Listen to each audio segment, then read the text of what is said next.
kwamba mtasikiza kwa bidii sauti ya Bwana Mungu wako na kuyashika yaelekeayo mbele zake, na kutega masikio usikie maagizo yake na kushika amri zake. Mimi sitatia juu yako maradhi yoyote niliyowatia Wamisri, kwa kuwa mimi ni Bwana nikuponyaye. Bwana Yesu asifiwe.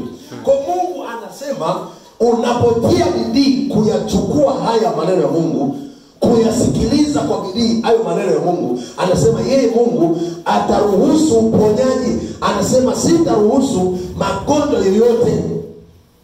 Kila maradhi ambayo yanawapata wanadamu, asilimia kubwa ya chanzo chake ni kukosa bidii katika swala zima la ufalme wa Mungu. Kwa sababu mwanzo wa kuumbwa, Mungu hakukusudia mwanadamu awe kwenye magonjwa. Yaani sisi tuliumbwa tuishi kama Mungu. Mwanzo wa kuumbwa kwetu hatukuumbiwa magonjwa, hatukuumbiwa udhaifu, hatukuumbiwa mateso. Yaani hata kutoka jasho, Mungu hakutuumba sisi ndio watu kutoka jasho. Yaani kila kitu kilikuwa sawa, kwa maana ya kwamba yaani wewe unaamka asubuhi, unaingia tu kwenye kazi ambayo Mungu amekuachia, amekuambia, alafu unakula matunda. Hakuna kufunga, hakuna kuteseka, hakuna jasho, unatembea ardhi ni kama sponji.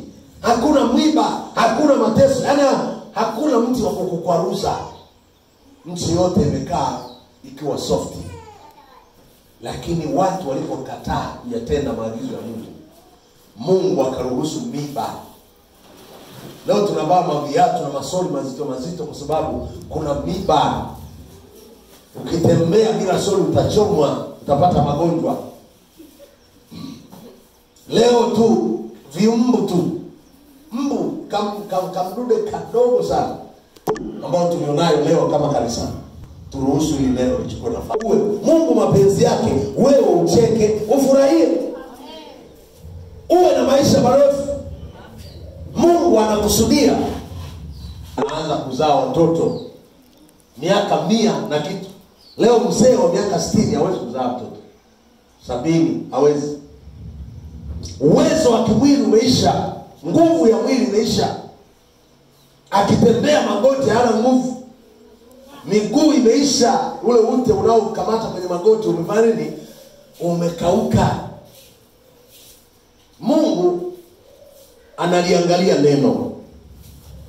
Hata sasa tukiwa hivi tulivyo, kama tutakubali kabisa kurudi kwenye msingi ambao wenzetu waliishi, hatutafika mahali tuseme kuna uzee unaoweza kutuumisha tushindwe kufanya mambo.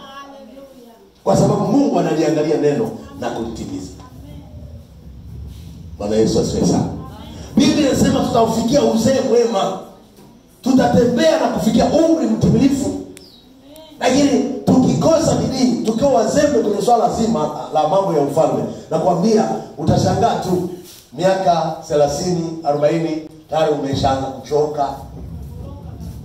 Umeshakongoroka, sura imeshamonyoka, kwa sababu nguvu haipo. Kinachozalisha nguvu ya afya nzuri njema ni neno la Mungu.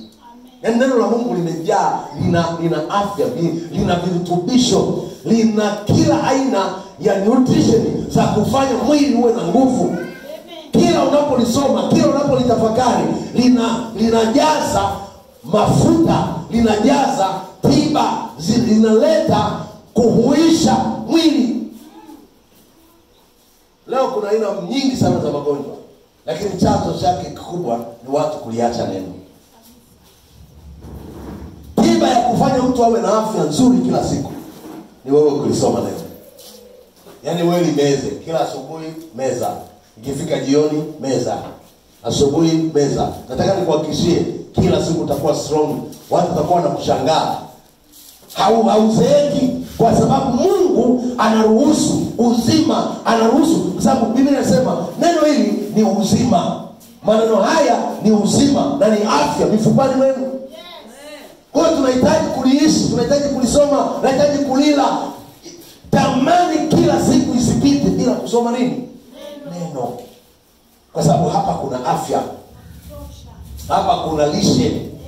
Haleluya wapendwa. Hapa kuna lishe. Yaani unapodumu kwenye kulisoma neno, unakula tiba, unakula nguvu. Hakuna siku utasema mimi ni dhaifu, kwa sababu nguvu ya Mungu inakuwa iko pamoja na wewe. Hakuna vitu vitakuja visimame mbele yako vitengeneze ugumu. Hata kama biashara unafanya, unaona inakuwa tu nyepesi, kwa sababu mkono wa Mungu uko ukikuguide kwenye kila unachokifanya. Bwana Yesu asifiwe sana. Biblia inasema kwenye Kumbukumbu la Torati ile sura ya 11, tasoma mstari wa 13, utaruka